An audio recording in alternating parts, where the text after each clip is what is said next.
जय हिंद दोस्तों। आज हम आप लोगों को कराएंगे मॉडल प्रैक्टिस सेट 8 किरण पब्लिकेशन का साइंस कराएंगे। ठीक है, तो साइंस के क्वेश्चन इसमें स्टार्ट हैं डियर 111 से। कहाँ से स्टार्ट है? 111 से।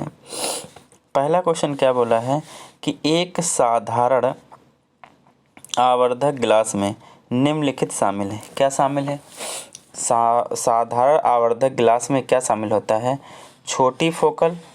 छोटी फोकल लंबाई के अवतल लेंस नहीं, उच्च फोकल लंबाई के उत्तल लेंस नहीं, छोटी फोकल लंबाई के उत्तल लेंस अगर कोई ऑप्शन होगा तो वही ऑप्शन आपका क्या होगा? राइट होगा। देखते हैं।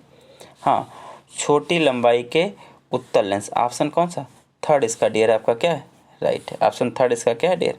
राइट है। नेक्स्ट बढ़ते हैं डियर। नेक्स्ट क्या क्वेश्चन है आपका? नेक्स्ट क्वेश्चन देखिए क्या है। नेक्स्ट क्वेश्चन आपका है 112 नंबर। 112 देखिएगा क्या कह रहा है। एक स्थिर बल 2 सेकंड की अवधि के लिए, टाइम टी इक्वल टू कितना दिया गया? 2 सेकंड। 2 सेकंड की अवधि के लिए 5 किलोग्राम द्रव्यमान, मतलब एम हमको दिया गया 5 kg, वस्तु पर कार्य करता है। यह वस्तु के वेग को 4 मीटर पर सेकंड इनवर्स से 7, मतलब जो v से u, मतलब v कितना हो जाएगा? देखिए u हमारा पास कितना, इनिशियल वेलोसिटी कितनी थी? 4 मीटर पर सेकंड थी, और फाइनल वेलोसिटी कितनी हो गई? 7 मीटर पर सेकंड हो गई। तो प्रयुक्त बल equal to F equal to क्या होता है? ma होता है। मास दिया गया, केवल a की जरूरत है। आपके पास न्यूटन की first equation b equal to U plus A T होता है। तो यहाँ से b की वैल्यू कितनी? 7 है, u की वैल्यू कितनी? 4 है, प्लस a की वैल्यू निकालनी है। t की वैल्यू कितनी? 2 सेकंड दी गई है। इधर लाओगे 7 में 4 जाएगा, 3 बचेगा, इक्वल टू क्या बचेगा? 2a। तो a की वैल्यू कितनी आ जाएगी? 3/2। कितनी आ जाएगी? 3/2। f इक्वल टू फॉर्मूला क्या होता है? ma। m की वैल्यू 5, इसकी वैल्यू 3/2, तीनों 25 15, 15/2 मतलब 7.5। कितना? 7.5। ऑप्शन सेकंड क्या होगा? राइट। 15/2 का मतलब होता है 7.5। ठीक है, नेक्स्ट बढ़िए डियर। नेक्स्ट क्वेश्चन देखिए क्या है। नेक्स्ट क्वेश्चन कह रहा है पृथ्वी अपने अक्ष में लगभग 4400 किलोमीटर प्रति घंटा की गति से घूमती है। इस तेज गति को हमें अनुभव क्यों नहीं होता है? तो इसलिए नहीं होता है क्योंकि अपने कक्षा में पृथ्वी की गति की अपेक्षा हमारी गति क्या है? शून्य है। तो ऑप्शन नंबर सेकंड इसका क्या है? राइट है। अगला क्वेश्चन कह रहा है, ये देखिए, ये आपको याद करना, सीधे इसका फार्मूला अगर आप लगाओगे तो आप ये क्वेश्चन थोड़ा सा हाई लेवल का, इंटर वगैरह का क्वेश्चन दे दिया है। ठीक है, इसमें बोला है मान लीजिए पृथ्वी से पश्चिमगामी हो रहे एक रॉकेट यान की चाल प्रकाश के वेग की 2/10 है। तो रॉकेट में स्थित यात्रियों को जो प्रकाश नीला दिखाई दे रहा है वह पृथ्वी पर स्थित प्रेक्षकों को किस रंग का दिखाई पड़ेगा? वो पीला दिखाई पड़ेगा। ये चीज़ ध्यान रखिए। बाकी इसका फार्मूला अगर आप लगाना चाहो तो लगा सकते हो। v इक्वल टू, ठीक है, क्या होता है फार्मूला बता। इंटर का क्वेश्चन है। v equal to I intensity minus lambda naught upon lambda into C होता है। यहाँ पे लैम्डा होता है तरंग दैर्घ्य, मतलब वेवलेंथ होती है। लैम्डा डैश होता है आभासी तरंग दैर्घ्य, वी होता है रॉकेट का वेग। आप सब कुछ रखोगे, फिर यहाँ लैम्डा और लैम्डा नॉट में आप करोगे, फिर आपको कलर कोड पूरा क्या होना चाहिए? याद होना चाहिए। तो ये क्वेश्चन काफ़ी हाई लेवल का दे दिया है। ठीक है, इतना हाई लेवल नहीं आएगा तुम्हारे में। ठीक है, तो इसको आप कलर याद कर लो। ठीक है, अगला क्वेश्चन देखिए क्या कहा गया है। समय की दृष्टि से दो द्रव P और Q के ताप को 0 डिग्री सेल्सियस से 100 डिग्री सेल्सियस तक उतार चढ़ाव नीचे के आरेख में दिखाया गया है। ठीक है, मतलब समय के साथ ये देखिए सीधे बढ़ रहा है, लेकिन ये ऐसे जाके तुरंत बढ़ गया, मतलब इंस्टेंटली बढ़ गया। तो Q का तापमान बहुत जल्दी ही क्या हो गया? बढ़ गया 100 डिग्री, लेकिन P को थोड़ा समय लगेगा। तो देखिए आइए पढ़ते हैं ऑप्शन कौन है। तापमान प्रक्रिया में P की तुलना, P द्रव Q की तुलना में सदा उच्चतर रहेगा। नहीं, ये गलत है। देखिए 115 नंबर क्वेश्चन, आपके आगे बढ़ते हैं। तापमान प्रक्रिया, दोनों द्रव का ताप किसी भी समय एक सा नहीं एक जगह। देखिए ग्राफ अगर आप लोग देखिएगा तो इस वाले पॉइंट पे एक समान, ये वाला जो पॉइंट है यहाँ पे देखिए एक जैसा हो गया, ये भी गलत हो गया। आगे थर्ड वाला देखते हैं। Q का ताप P की तुलना में 100 डिग्री सेल्सियस तेजी से पहुँचेगा। हाँ, वो देखो वो ऐसे गया P वाला, और Q खट से मारा ऐसे पहुँच गया। तो कौन सा? यही वाला ऑप्शन क्या है? सही। ऑप्शन थर्ड क्या है? ऑप्शन आपका राइट है। आगे देखिए डियर क्या है लिखा गया। दो तारों की लंबाइयाँ, व्यास और प्रतिदग्धताएं, लंबाइयाँ होती हैं L, व्यास होता है D, प्रतिदग्धताएं होती हैं ρ। ये क्या है 1:2 में है तो अनुपात। अगर पतले तार का प्रतिरोध 10 है तो मोटे तार का R इक्वल टू, देखिए फार्मूला होता है आपका R इक्वल टू क्या होता है रो L/A। तो ये है आपका है 10, तो R डैश दूसरे वाला क्या हो जाएगा, बोला है जो रो है वो कितना हो जाएगा, यहाँ 1 है तो वहाँ 2, मतलब 2 रो हो जाएगा। L है वो भी कितना हो जाएगा, 2 गुना हो जाएगा। और ध्यान रखिएगा अगर रेडियस 2 गुना करोगे, डायमीटर 2 गुना कर दो, रेडियस भी 2 गुना हो जाएगी, तो एरिया 4 गुना हो जाता है। एरिया कितना होता है, 4 गुना, क्योंकि पाई आर स्क्वायर होता है। ठीक है, तो आप देखिए 2 दूना 4, ये इससे कट जाएगा, तो R डैश भी तुम्हारा कितना आ जाएगा रो L/A, कोई फ़र्क नहीं पड़ेगा, ये भी कितना आएगा 10 ही आएगा। तो बोला मोटे तार का प्रतिरोध भी कितना होगा 10 ही होगा, कोई फ़र्क पड़ेगा नहीं। नेक्स्ट क्वेश्चन देखिए आप, नेक्स्ट कह रहा है क्वेश्चन नंबर नेक्स्ट कह रहा है निम्नलिखित में से कौन सा एक प्रकृति में अनचुंबकीय है। ऑक्सीजन, ऑक्सीजन क्या है, एक नॉन मेटल है। मेटल तो हो सकते हैं लेकिन नॉन मेटल तो कभी भी चुंबक को नहीं पकड़ेगा। ठीक है, तो ऑप्शन नंबर कौन है आपका थर्ड राइट हो गया। नेक्स्ट क्वेश्चन देखिए, नेक्स्ट कह रहा है डिस्चार्ज ट्यूब की दीवारों पर प्रदीप्त किसके कारण होती, कैथोड। आप देखे होंगे टीवी जो पहले आती थी ऐसे स्क्रीन होती थी लंबी सी, पीछे ऐसे कैथोड लगा होता था। ठीक है, तो यहाँ से रे आती थी, फिर हम यहाँ देखते थे टीवी। ठीक, उसकी बातें कर रहा, तो उसमें क्या कैथोड किरणें छोड़ी जाती जो पहले बहुत पहले टीवी आती थी बड़ी वाली। ठीक है, देखा होगा कोई किसी न किसी ने इसमें। नेक्स्ट देखिए, नेक्स्ट कह रहा है दो तरंगों की तीव्रता, मतलब I1 और I2 कितना दिया गया 1:9, मतलब I1 और रेशियो I2 कितना है 1:9। ये भी इंटर क्वेश्चन है। यदि वह तरंगे व्यतिकरण उत्पन्न करती हैं तो अधिकतम और न्यूनतम तीव्रता क्या होगी। तो देखिए I प्रोपोर्शनल होता है A², क्या होता है I प्रोपोर्शनल होता है A²। ठीक है, और फिर न्यूनतम और अधिकतम तीव्रता के लिए फॉर्मूला होता है A1 + A2, और नीचे क्या होता है A1 - A2, A1 + A2 और A1 - A2। ये होल ऑफ स्क्वायर, ये भी होल ऑफ स्क्वायर, ये भी I मैक्स और ये भी नीचे I मिन, सॉरी I मिन, हाँ इनका मैक्सिमम, मैक्सिमा ये होता है, मिनिमा ये होता है। तो पहले आप A1 A2 निकाल लीजिए, देखिए कैसे निकालोगे। यहाँ हमारे पास होता है I1 प्रोपोर्शनल टू क्या हो जाएगा A² हो जाएगा। I1 की वैल्यू कितनी है 1 है तो A² आ जाएगा, A² की A की वैल्यू कितनी आ जाएगी 1 आ जाएगी। प्रोपोर्शनल हटा दो, कुछ भी हो सकता है यहाँ पे। अब ऐसे I2 = कितना है 9 है यहाँ, तो A² कितना आ जाएगा 3 आ जाएगा, कितना आ जाएगा 3 आ जाएगा। तो एक में क्या करिए दोनों को जोड़ के होल ऑफ स्क्वायर कर दीजिए, एक में दोनों घटा के होल ऑफ स्क्वायर कर लीजिए। 3 × 4 16/4, कितना 16/4, 4 × 4 = 16, मतलब कितना आ जाएगा 4:1। ऑप्शन सेकंड क्या हो जाएगा राइट। ठीक है, ऑप्शन सेकंड ईयर क्या हो जाएगा राइट। ये फॉर्मूला लगा दीजिएगा आप, I मैक्स अपान I मिन, मिनिमम मतलब ये होता है ए आयाम होता है A1 + A2 का होल ऑफ स्क्वायर, और नीचे A1 + A2 का whole of square, A1 - A2 का होल ऑफ स्क्वायर। ए कैसे निकालोगे, I बराबर होता है A², प्रोपोर्शन होता है लेकिन इसको हम के मान के वो कहानी खत्म हो जाएगी स्क्वायर लगाओगे तो। ठीक है, आगे देखिए क्वेश्चन नंबर अगला। क्वेश्चन नंबर कह रहा है, ये भी याद करने वाला क्वेश्चन है, V वोल्ट है ठीक है के विभवांतर के माध्यम से त्वरित इलेक्ट्रॉनों द्वारा उत्पादित एक्स किरण न्यूनतम तरंग लंबाई सीधे अनुपातिक है 1/b के। ये याद होगा तभी आप कर पाओगे 1/b के। सब इंटर लेवल क्वेश्चन यहाँ पे डाल दिया है। ठीक है, 1/b इस वाले प्रैक्टिस सेट में काफ़ी लेवल हाई कर दिया है। अगला क्वेश्चन जो है आपका 1 सेकेंड 121 के बाद 122, हाँ अच्छा एक छूट गई 121 यहाँ बताना है।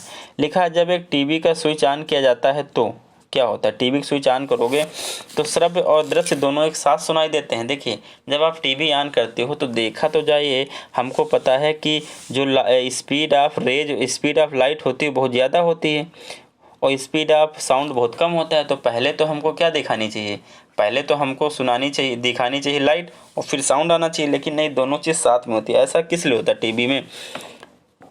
टीवी में दोनों चीज़ साथ में क्यों होती है, आपको ये रीज़न बताना क्यों। क्योंकि टीवी में जैसे ही स्विच ऑन करते हो दोनों चीज़ साथ में इसलिए सुनाई पड़ती है क्योंकि टेलीविज़न में एक ऑडियो सिंक्रोनाइज़र हम लगा देते हैं। सिंक्रोनाइज़र हम क्या करते हैं लगा देते हैं, जो क्या करता है आवाज़ की स्पीड को क्या करता है बढ़ा देता है। ठीक है, वरना क्या हो जब टीवी चलाओ तो आपको चित्र पहले दिख जाए साउंड कुछ देर बाद में दिखे। ठीक है। तो एक ऑडियो लगाया जाता है उसमें, ठीक, जो वॉइस की स्पीड को बढ़ा देता है, ठीक है। तो इसका ऑप्शन कौन सा डियर राइट होगा? फर्स्ट होगा राइट। दोनों एक साथ दिखाएंगे, जब टीवी ऑन करोगे तो दृश्य और श्रव्य दोनों एक साथ होगा। अगला क्वेश्चन हैवी इंटर ला दिया है। एक रेडियो धर्मी तत्व का अर्थ जीवन काल का 1600 वर्ष में आधा, मतलब आधा है, प्रत्येक 16 साल में जितना है उसका आधा बच जाता है। तो 6400 बाद वह अपनी राशि से कितना बचेगा? देखो 16 साल में आधा हो गया, 16 साल में कितना हो गया? आधा हो गया। तो 32 साल में क्या हो जाएगा? 1/4 हो जाएगा। तो 36 साल 32 16 32 48 साल में कितना हो जाएगा? 1/8 हो जाएगा। तो 64 साल में कितना हो जाएगा? 1/16 हो जाएगा। हर बार 2 2 1/2 1/, पहले साल आधा हुआ, फिर आधा होगा, फिर तो कितना? 1/16। कितना आ जाएगा? 1/16। ऑप्शन सेकंड क्या है? राइट है, बिना फॉर्मूले के लगाओ, ठीक है। सब अगला भी इंटर का दे दिया, ठीक है। देखिए क्या है, एक आमीटर में मुख्य धारा कितनी है? 0.2% है, ठीक है। गैल्बिनो से होकर गुजरता है। यदि गैल्बिनो का प्रतिरोध जी है तो आमीटर का प्रतिरोध, कुछ नहीं करना, जी है तो यही निकाल दो ऑफ जी, खट से करो 2/0.2/100 इंटू जी। तो ये क्या हो जाएगा? यहाँ से काटोगे, यहाँ क्या आ जाएगा? 1000, काटोगे 500, तो क्या आ जाएगा? 1/500 इंटू जी। सीधे ऑप्शन कौन सा लगाओ? थर्ड। अगर आप मैथड से जाओगे तो मैथड इसका डियर बहुत ही लंबा है, ठीक है। ये सब इंटर के क्वेश्चन है, ठीक है। यहाँ से जितने फिजिक्स के न्यूमेरिकल है लगभग सारे यहाँ क्या दे दिए? इंटर के क्वेश्चन दे दिए हैं, ठीक है। आप लोग बताइएगा थोड़ा सा पीडीएफ इसका सही बना है, ठीक। थोड़ा सा लाइट का इफेक्ट हो गया, कल कोशिश करूँगा थोड़ा और साफ बने, ठीक है।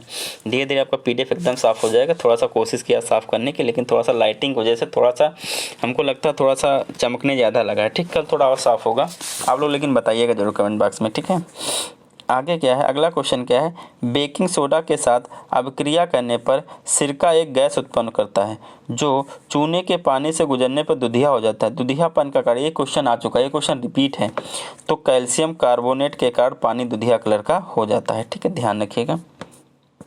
125, जब एक तांबे के बर्तन को लंबे समय तक नमी युक्त हवा के संपर्क में रखा जाता है तो वह नीरस हरा रंग प्राप्त कर लेता है। कार्बन पे जंग लगती है, तांबे पे वो हरे रंग की लगती है। यह लेप किसके कारण होता है? तो बताना है यह लेप किसके कारण होता है, ठीक है। तो यह लेप आपका होता है कॉपर ऑक्साइड और कॉपर हाइड्रा ऑक्साइड और कॉपर कार्बोनेट के कारण होती है। कॉपर हाइड्रा ऑक्साइड और कॉपर कार्बोनेट के द्वारा ये लेयर क्या होती है? जमती है, ठीक है। नेक्स्ट बढ़ते हैं आपका। नेक्स्ट आपका है, ये देख लीजिए, विश्व की सबसे विशुद्ध घड़ी जो प्रति 300 मिलियन वर्षों में केवल 1 सेकंड पीछे चलती है, मतलब एकदम इससे एकदम शुद्ध समय निकाला जाता है। विशुद्ध इसलिए बोला गया कि बिल्कुल भी विशुद्ध समय नहीं देती है। तो स्ट्रोंशियम परमाणु इसमें यूज किया। बहुत छोटे छोटे परमाणुओं को बहुत सारे परमाणु क्या किया गया? यूज किया गया, अमेरिका के द्वारा बनाई गई, ठीक है। आगे देखिए, लिखा गया है प्लास्टर 100% के तापमान पर गर्म करके प्लास्टर ऑफ पेरिस कैसे तैयार किया? देखो प्लास्टर ऑफ पेरिस का फॉर्मूला CaSO4 × ½ है। तो ये किससे बनती है? जिप्सम से। जिप्सम का फॉर्मूला होता है CaSO4 × 2H2। तो जो ऑप्शन हो ये वाला ऑप्शन, इसको गर्म करोगे तो ये बन जाएगा। तो इसका ऑप्शन देखिए थर्ड वाला क्या है? राइट। 127 का ऑप्शन थर्ड आप देखिए क्या है? राइट है। ये जिप्सम का फॉर्मूला होता है और ये प्लास्टर ऑफ पेरिस का फॉर्मूला। यहाँ पे 2H2 होता है, यहाँ पे ½ होता है, बस यही होता है। गर्म करोगे पानी खो देगा तो क्या बन जाएगा? Plaster of Paris. आगे देखिए अगला क्वेश्चन क्या है। अगला क्वेश्चन आपका है, 4 तत्वों PQR और S की परमाणु संख्याएं क्रमशः 6, 8, 14 और 16 हैं। इन तत्वों में से उपधातु है, तो उपधातु क्या? देखिए सबसे पहले 6 का इलेक्ट्रॉनिक कांस्टेंट करोगे तो क्या आएगा? 2, 8, 10। क्या आएगा? 2 और 4। ये तो धातु आपकी लगेगी हल्की फुल्की, ठीक। धातु कार्बन है तो कार्बन तुम्हारा उपधातु है नहीं। देखिए ऐसे चेक कर लीजिए, ये 6 कार्बन, 8 ऑक्सीजन, 14 सिलिकॉन, 16 ऑक्सीजन। तो 16 किसका होता है? अरे 1 सेकेंड, 15, 16 सल्फर पोटास हाँ का होता है, ठीक है। पोटेशियम का नहीं, पोटास, ठीक है। लेकिन ये सिलिकॉन किसका है? ये सिलिकॉन का है। ये किसका है? सिलिकॉन का है। तो सिलिकॉन क्या होता है? एक तुम्हारा क्या होता है? उपधातु होती है। सिलिकॉन क्या होती है? तुम्हारी एक उपधातु होती है। तो ये आप क्या लगा दो? क्यू वाला, PQR। आर तुम्हारा क्या है? एक उपधातु है। आर तुम्हारा क्या है? एक उपधातु है, ध्यान रखिएगा, ठीक है। नेक्स्ट बढ़ते हैं डियर। नेक्स्ट क्या है आपका? एक अभिक्रिया के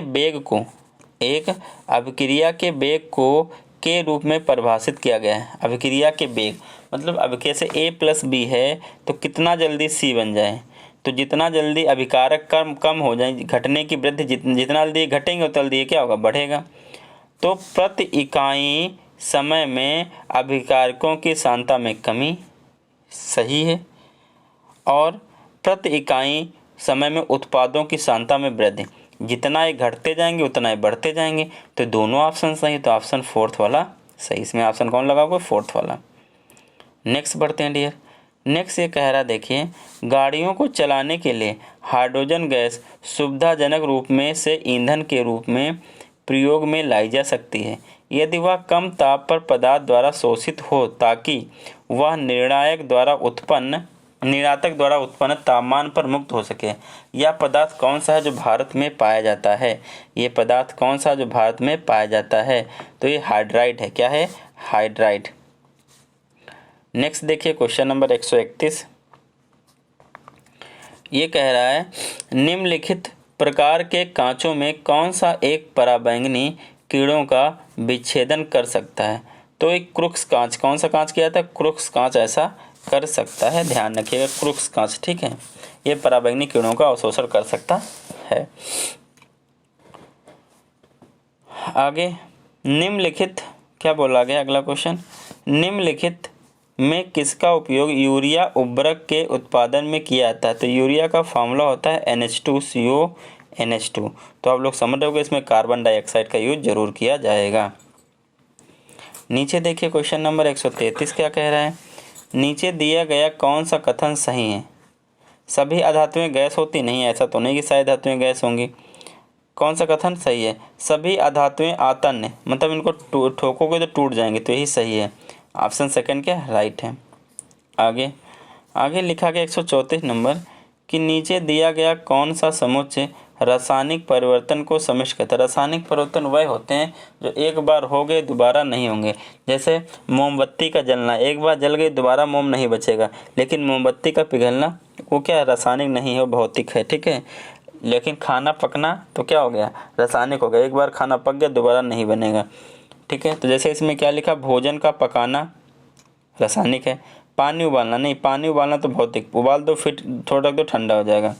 लोहे में जंग लगना रासायनिक है, कागज़ का जलना रासायनिक है, भोजन का पचना रासायनिक है, कागज़ जला दोगे फिर कागज़ कहाँ मिलेगा। तो 134 का सेकंड वाला ऑप्शन क्या हो जाएगा, राइट हो जाएगा।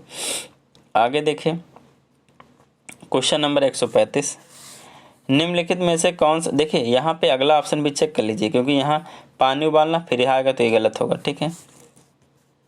नेक्स्ट देखिए डियर क्वेश्चन नंबर 135 क्या कह रहा है, निम्नलिखित में से कौन सा कथन अधातुओं के लिए सही, अधातुओं के लिए सही, देखिएगा, वह धातु ऑक्साइड बनाने के लिए ऑक्सीजन के साथ प्रक्रिया करते हैं। तो जब वो अधातुएं हैं तो एक, ठीक है, ये तो गलत हो गया पहला। सभी धातु ऑक्साइड प्रकृति में क्षारीय होते हैं, सही है। धातुएं अपचायक होते हैं, सही है। तो उपयुक्त में से एक से अधिक क्या होगा, सही होगा। आगे बढ़ते हैं डियर, नेक्स्ट क्वेश्चन देखिए। नेक्स्ट क्वेश्चन कह रहा है, अनावृत बीजी को आमतौर पर प्रकार के बीज के रूप में जाना जाता है। कौन सा, अनावृत बीज के रूप में जाना जाता है। सीधे यही ऑप्शन से पकड़ना था तुमको। अगला देखिए, अगला क्या है, क्वेश्चन नंबर 137 बोला गया, अंडे को अंडाशय से गर्भाशय तक किसके द्वारा ले जाया जाता है। तो किसके द्वारा, बीज वाहिका के द्वारा, किसके द्वारा, बीज वाहिका के द्वारा ले जाया जाता है, ठीक है। आगे निम्नलिखित में कौन सही नहीं है, कौन सही नहीं है।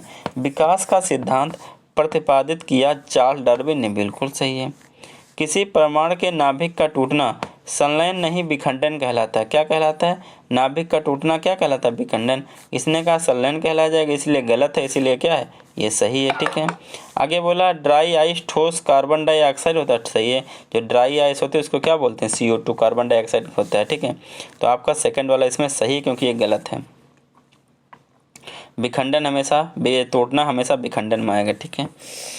आगे देखिए 139, कार्बनिक खाद हमारे लिए बेहतर माने जाते हैं क्योंकि बिना कृत्रिम खाद और कीटनाशकों के उपयोग के उगाए जाते हैं। ये वाला ऑप्शन क्या है आपका, राइट है।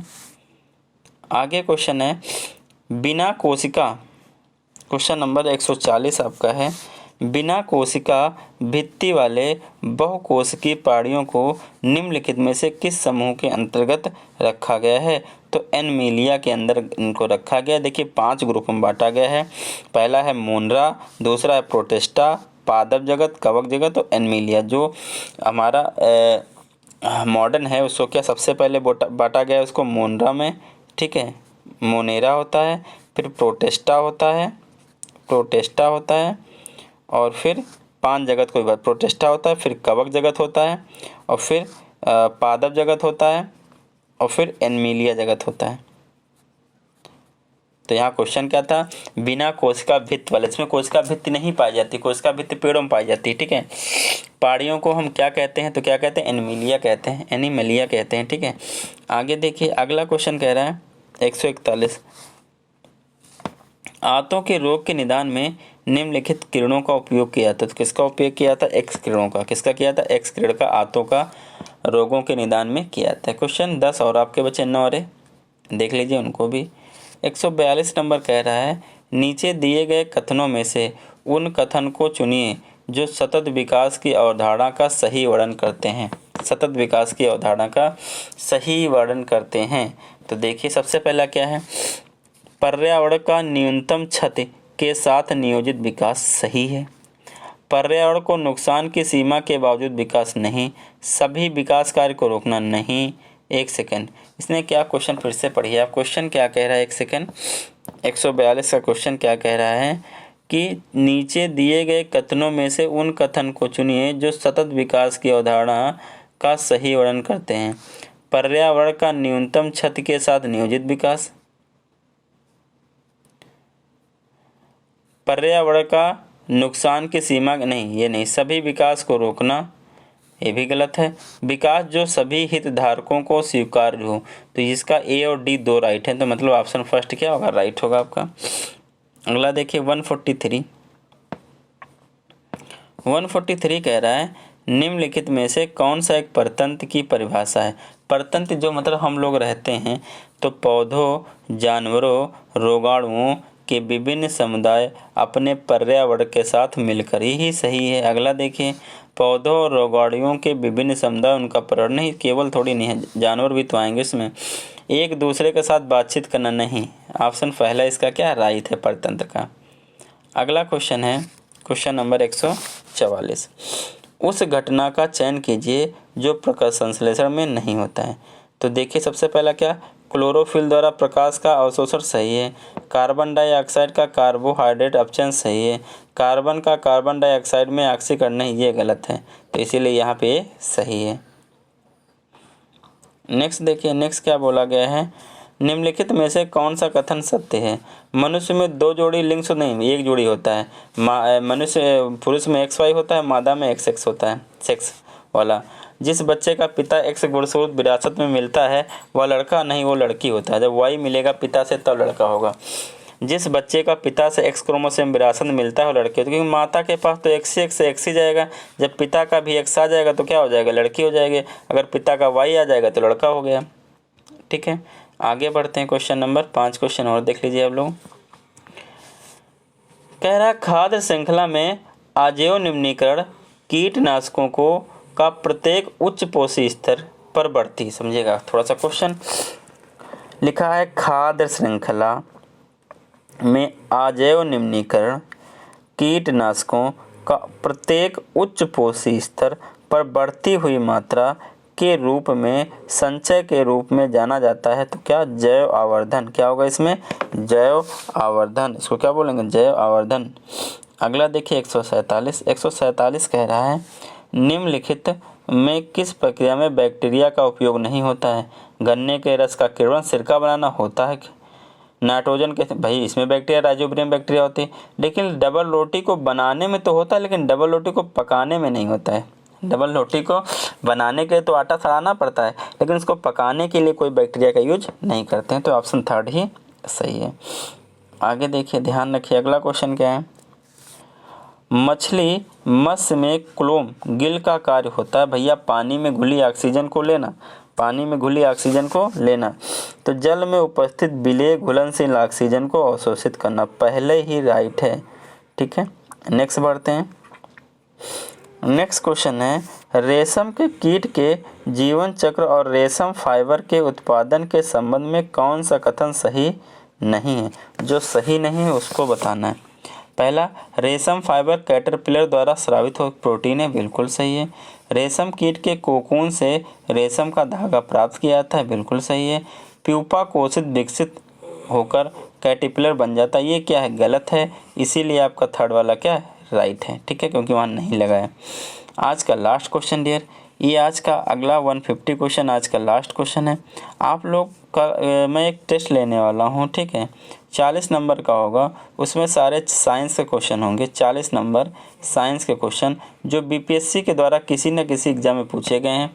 उसका पीडीएफ तैयार हो जाए, बस मैं आप लोगों से उसका टेस्ट लेता हूँ। एक दिन देखते हैं आप लोग कितने नंबर लाते हो उसमें, ठीक है। क्योंकि साइंस के मैंने 8 प्रैक्टिस सेट आप लोगों को पूरे करा दे, कोई बीच में छूटा नहीं। साइंस का कोई नहीं छूटा, मैथ के 1-2 छूट गए हैं बीच बीच में, लेकिन साइंस का कोई भी छूटा हुआ नहीं है, ठीक है। तो एक टेस्ट लेता हूँ इसका, देखते हैं कितने नंबर लाते हो। ऐसे क्वेश्चन लूँगा जो बीपीएससी में कहीं ना कहीं आए हुए हैं, ठीक है, आप लोगों का। जिसे अगर आपने उसमें 40 क्वेश्चन होंगे, 40 ला दिए तो समझ लीजिए आपकी तैयारी बहुत अच्छी है, ठीक है। आगे देखिए 150, विटामिन एक्स की हीनता कमी के कारण मसूड़ों में रुधिर बहने लगता है। तो रुधिर बहता है, मसूड़ों में रुधिर बहता है, ठीक है। यह विटामिन खनिज वाई के अवशोषण के लिए आवश्यक है और तथा एक्स भोजन जेड में पाया जाता है। एक्स वाई जेड का पहचानिए। सबसे पहले एक्स की कमी से क्या होता है भैया? खून बहता है। एक्स की कमी से क्या बहता है? खून बहता है मसूड़ों में। तो खून किसकी वजह से बहता है? ठीक है, देखिए तो आप आगे थोड़ा बढ़िया आगे, हाँ, विटामिन सी इसके वजह से क्या मसूड़े फूल जाते हैं। और वाई क्या है भैया? देखिए वाई क्या है? वाई के अवशोषण के लिए आवश्यक है। यह विटामिन खनिज वाई के अवशोषण के लिए आवश्यक है। तो विटामिन वाई क्या हो जाएगा? आयरन हो जाएगा, ठीक है। विटामिन वाई क्या हो जाएगा? आयरन हो जाएगा। और जेड को पहचानिए। जेड क्या है? एक्स भोजन जेड में पाया जाता है, मतलब स्कार्बिक का नींबू जैसे खट्टे फलों में पाया जाता है। तो ऑप्शन 3 इसका राइट हो गया। फिर से क्वेश्चन पढ़ते हैं, आइए। क्वेश्चन कह रहा है विटामिन एक्स की हीनता कमी के कारण मसूड़ों में रुधिर बहने लगता है विटामिन सी कमी से। यह विटामिन खनिज वाई के अवशोषण के लिए आवश्यक है। खनिज वाई के अवशोषण, यह विटामिन खनिज वाई के अवशोषण के लिए आवश्यक है तथा एक्स भोजन जेड से प्राप्त होता है। एक्स और वाई का बताइए। तो क्या हो जाएगा? जेड, हाँ वही हो जाएगा। और कोई ऑप्शन तो फास्फोरस हो गया तो लग ही नहीं रहा, ठीक, वही होगा ऑप्शन 3। ओके दोस्तों, ये आपके साइंस के क्वेश्चन हो गए हैं। कल आपको मैथ और साइंस दोनों वीडियो मिल जाएंगी।